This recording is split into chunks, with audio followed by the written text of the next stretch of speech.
And men are raised with a profound, irrational premise. Guys, I want you to think about this. Who here has ever been to bed with a girl, had a nice time with it, but afterwards figured you wouldn't follow up with them because they were too easy? I'm counting 3, now 10. Anyone else prepared to stand up for the fact that they had this situation, gone to bed with someone, and then thought they were too easy so they wouldn't hook up again? There we go. Now we're starting to get a more representative sample. Okay, I want you to think about this.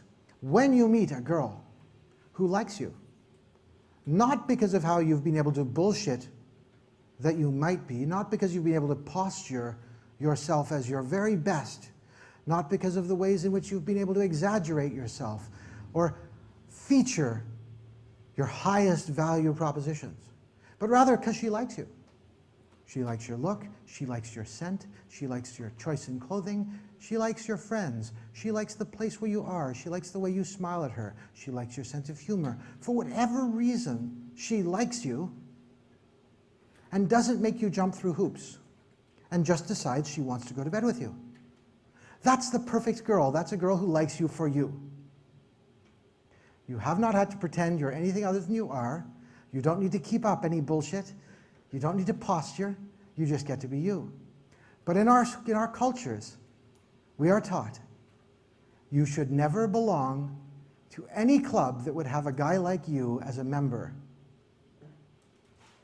We call this Marx's paradox, for that brilliant philosopher Groucho Marx, who said, I'd never belong to a club that have a guy like me as a member. Well, think about that, fellas. It means, in essence, you don't think you're good enough. If you don't think you're good enough, why should anyone else think you're good enough? So let's take that one a little bit further. Women are taught you must play hard to get, because otherwise no man will believe that you were not too easy. In other words, if you meet a guy you like, you can't go to bed with him because he's had his brain washed and he's been told that any woman who likes him for him doesn't have high enough standards for him.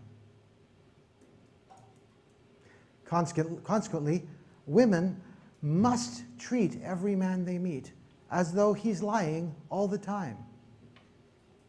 Because after all, there are generally only 3 ways in which a man will approach a woman. Certainly in the pickup community, we only know of 3 standard ways. The first way is the guy walks up to the girl saying, oh my God, you're the most beautiful thing I've ever seen. I can't take my eyes off you. I feel so fortunate to be able to talk to you like this. You are incredible, better than incredible. I would climb a mile on my belly. I would eat 10 meters of your shit just to see the hole it came out of. Okay? None of these things make a girl feel good about herself because she is particularly pretty. She's heard them all 1,000 times, maybe not that last one, but in essence, the same message. And she doesn't want a man who's prepared to sacrifice himself. She does not want a man who will bend for her in every way. That would be completely off-putting. She wants a man who's prepared to be a man. The second type of man walks up to her and goes, oh my God, I can't believe it. I'm the coolest guy you've ever seen. You've got no idea. I'm smart, I'm famous, I'm fabulous. Other people follow me around. I am just so, oh my God, your eyes are exactly the same color as my new Porsche. And most girls are particularly unimpressed by all of this. They've heard basically the same thing from lots of different guys. And besides, as soon as a man puts any effort at all, any effort into impressing a woman, and I mean any effort, the woman's brain goes, aha, he's trying to sell himself to me. I am the buyer and he is the seller. Since I have a strictly limited number of times I can make this transaction as far as the world is allowed to know, I'm going to be conspicuous in making certain that this guy really demonstrates that he's the real deal. I'm going to kick the tires, I'm going to look under the hood, I'm going to check the odometer, I'm going to make sure that he's everything he says he is, and then to make sure I'm not going to make the deal today. I'm going to tell him, well, let's talk about this another time.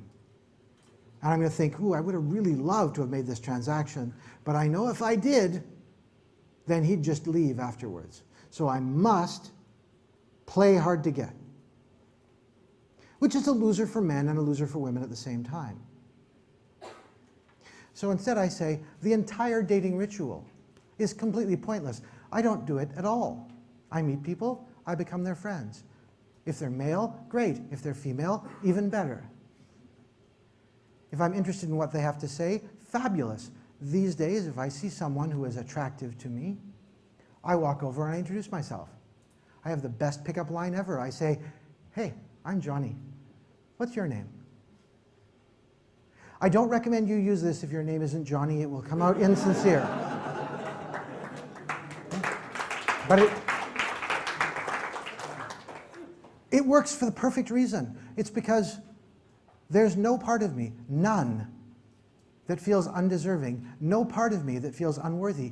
When I walk up to an attractive girl, a girl I find interesting and attractive, she looks over at me, and the message she gets from me wordlessly is not that I'm posturing myself puffed up to try and get her attention.